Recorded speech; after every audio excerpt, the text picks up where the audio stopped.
வெங்கட்ராமன். வாங்க. நமஸ்காரம் மாமா. நமஸ்காரம். தோப்பனார் இருக்காரா? இருக்கா. தோ கூப்பிடுறேன். அப்பா. என்னம்மா? அவ வந்திருக்கா. அடடட சம்பந்தி, வாங்க வாங்க வாங்க. நமஸ்காரம். நமஸ்காரம். நமஸ்காரம் மாப்பிள்ளை. வாங்க வாங்க. சௌக்கியமா இருக்கேளா? நல்லா இருக்கும். பயெடுத்து போடுறே. அதெல்லாம் ஒண்ணும் வேண்டாம். ஒரு முக்கியமான காரியமா வந்திருக்கோம். ஒண்ணும் இல்ல சம்பந்தி, எங்க பையனுக்கு பெரிய வேலை கிடைச்சிருக்கு. 2000 ரூபாய் சம்பளம் அதிகமா கிடைக்க போறது. எல்லாம் எங்க பொண்ணோட அதிர்ஷ்டம். அப்புறம் இன்னொரு முக்கியமான விஷயம் சம்பந்தி, எங்க பையன் வேலை விஷயமா எக்கச்சக்கமா செலவாயிடுத்து. அதனால ஏற்கனவே பேசின வரதட்சணையை விட இன்னொரு 25,000 ரூபாய் கொடுத்துட்டேன்னா உங்களை டிஸ்டர்பே பண்ண மாட்டேன்.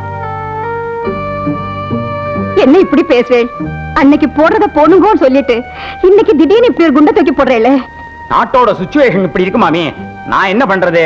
இந்த பாருங்க, முடிஞ்சா பணத்துக்கு ஏற்பாடு பண்ணுங்க. இல்லைன்னா என் பையனுக்கு ஏகப்பட்ட இடம் காத்துன்னு இருக்கு.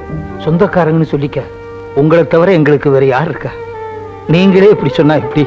பண விஷயத்துல ஜாதி சம்பிரதாயத்துக்கோ சொந்த பந்தத்துக்கோ இடமே இல்ல. ஓய், முதல்ல பணத்துக்கு ஏற்பாடு பண்ணுங்க.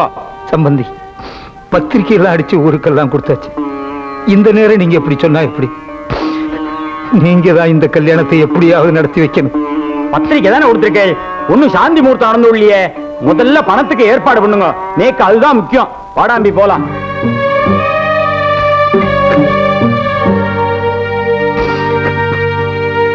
நமஸ்காரம்.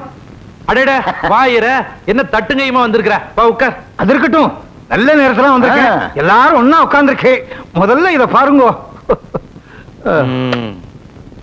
உங்க ஆத்துக்கு வர்றேன். உன் பொண்ணு கல்யாணமா? ஆமா, எல்லாரும் அவசியம் வந்து ஆசீர்வதிக்கணும். கண்டிப்பா வந்து ஆசீர்வாதம் பண்றோம். அப்புறம் ஒரு முக்கியமான விஷயம் சொல்லு. மாப்பிள்ளை விட்டா திடீர்னு 25,000 ரூபாய் கூடுதலா வரச்சுன்னு கேட்டார். பெரியவா உங்களை எல்லாம் நம்பித்தான் தர்றேன்னு நான் வாக்கு கொடுத்துட்டேன். என்னையா திடுதிப்புன்னு 25,000 சொல்ற? பணம் கொடுக்கலைன்னா பொண்ணு கல்யாணம் நின்னு போயிரும். உங்களை தான் நம்பி இருக்கேன். என் மானத்தை நீங்க தான் எப்படியாவது காப்பாத்தணும். வர்றேன். நமஸ்காரம். ஐயோ, ஐயா மறந்துட்டேனே. இவனை நம்பி எப்படியா 25,000 ரூபாய் கொடுக்கறது? ஏதோ பழகுன தோஷத்துக்கு 1000மோ 2000மோ பிச்சை போட்டு போலாம். அவனுக்கு சொத்து பத்து இருந்தாலும் பரவாயில்ல, அதை ஈடு வச்சுட்டு பணம் கொடுக்கலாம். அவங்கிட்ட இருக்கிறது அந்த பழைய பஞ்சாங்கமும் மஞ்ச பையன் தான். அதை வச்சுட்டு என்ன பண்றது? இவன் பொண்ணு பெத்துட்டான்றதுக்காக நாம வரதட்சணை கொடுக்க முடியுமா? சுத்த பைத்தியக்காரனா இருக்கான்.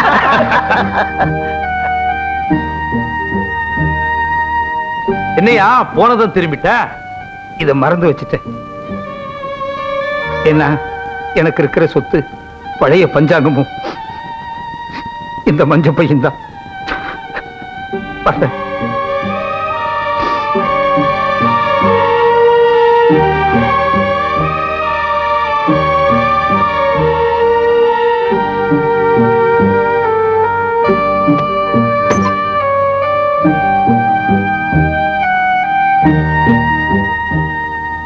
ஏனா போன காரியம் என்னாச்சு? எல்லாரும் கை விரிச்சிட்டடி. அப்போ நம்ம பொண்ணோட கல்யாணம் விதி விட்ட வழி. நான் என்னடி பண்ண முடியும்? இப்படி சொல்ல உங்களுக்கு வெக்கமா இல்ல?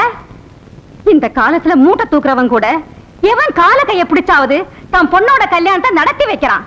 ஆனா நீங்க பெரிய சாஸ்திரம் படிச்சவர், ஊர்வலத்தை பத்தி எல்லாம் வாய்க்கிழிய பேசுறவர். தாம் பெத்த பொண்ணோட கல்யாணத்தை நடத்தி வைக்க யோகிதை இல்லைன்னா நீங்க எல்லாம் எதுக்காக ஆம்பளைன்னு சொல்லிட்டு இருக்கணும். இத பாருங்க, உங்களால முடிஞ்ச இந்த கல்யாணத்தை நடத்தி வைங்க.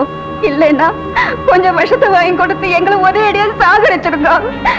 நாங்க நிம்மதியா போய் சேர்ந்துடுறோம்.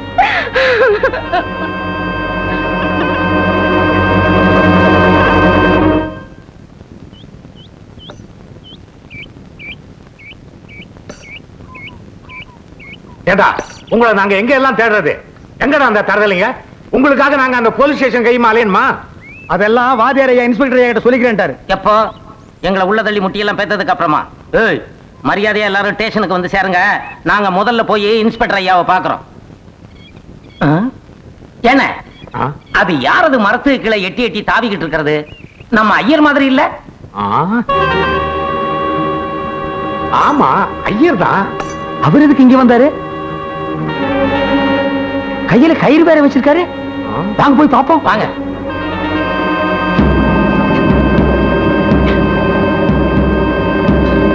சாமி சாமி சாமி, சாமி என்ன சாமி காரியம் பண்றீங்க? தயவு செய்து என்ன தடுக்காதீங்க, விடுங்க.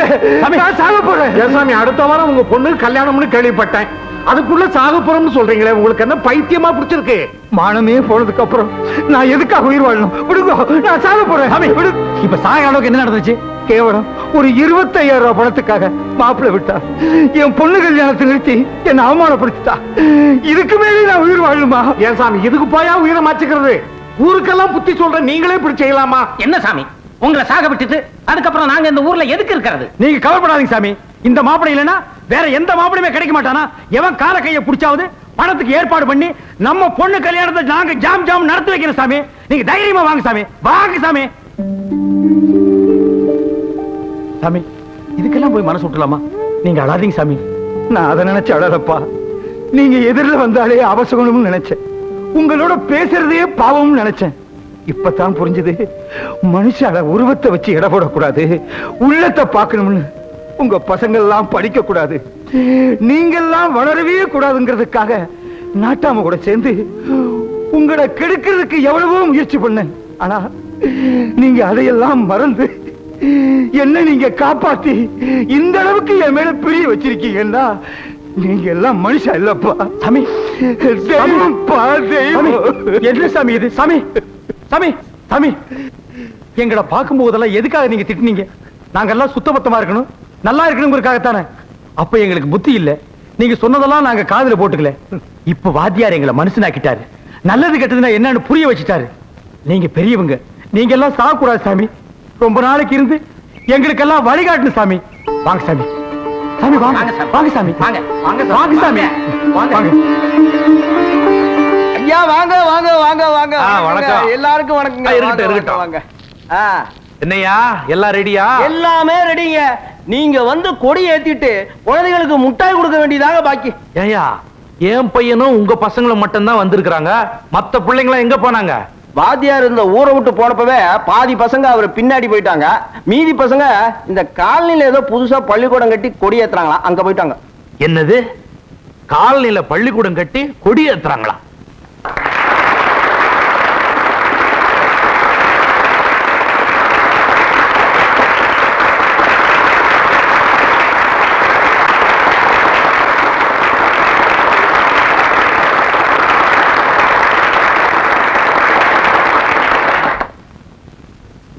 இன்னைக்கு ஆகஸ்ட் 15 சுதந்திர நாள்.